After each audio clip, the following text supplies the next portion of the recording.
विशाखापट्टनम जिला प्रशासन के एक वरिष्ठ अधिकारी ने प्रारंभिक जांच के हवाले से बताया कि फैक्ट्री के 2 टैंकों में रखे स्टाइरीन गैस से जुड़ी प्रशीतन प्रणाली में तकनीकी खराबी आने के कारण उसमें गैस बना और वह लीक हो गई।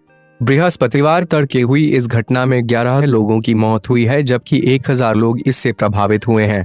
जिलाधिकारी वी विनय चंद ने बताया कि एलजी पॉलीमर्स लिमिटेड से हुई गैस लीक इतनी ज्यादा थी कि हमें सुबह करीब 9:30 बजे समझ आया कि आखिरकार हुआ क्या है, क्योंकि उस वक्त क्षेत्र में लीक के कारण छाया घना कोहरा। चंटा फैक्ट्रीज विभाग की ओर से प्राप्त प्रारंभिक जांच रिपोर्ट के हवाले से उन्होंने कहा, स्टाइरीन एक लक सामान्य तौर पर तरल रूप में रहता है और उसके भंडारण का तापमान 20 डिग्री सेल्सियस के नीचे रहने पर वह सुरक्षित रहता है, लेकिन प्रशीतन रेफ्रिजरेशन इकाई में गड़बड़ी के कारण यह रसायन गैस में बदल गया। उन्होंने यहां संवाददाताओं को बताया कि तकनीकी खामी के कारण टैंक में रखे गए रसायन का तापमान 20 डिग्री सेल्सियस से ऊपर चला गया और वे गैस में बदलकर लीक हो गया।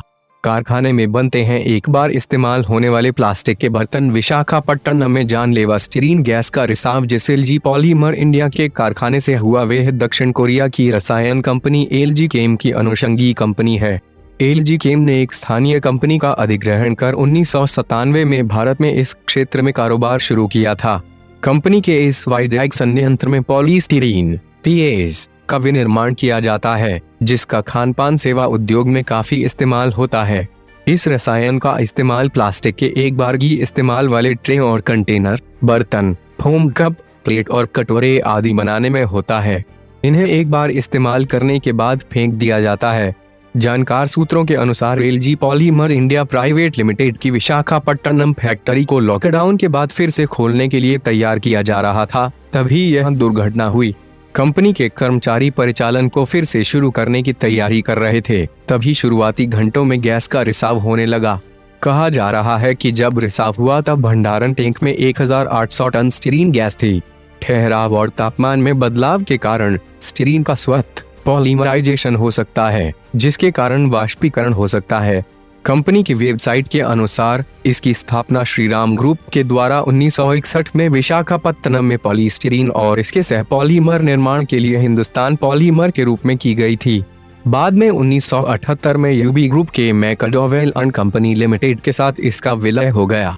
एलजी केम ने आक्रामक वैश्विक वृद्धि की योजनाओं के तहत भारत को महत्वपूर्ण बाजार मानते हुए जुलाई 1997 में हिंदुस्तान पॉलीमर का अधिग्रहण किया और जुलाई 1997 में इसका नाम बदलकर LG polymer India private limited (एलजीपीआई) कर दिया।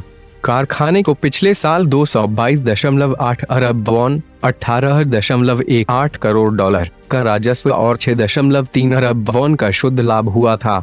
बिक्री के मामले में मूल कंपनी एलजी केम 2017 में दुनिया की 10वीं सबसे बड़ी रासायनिक कंपनी थी।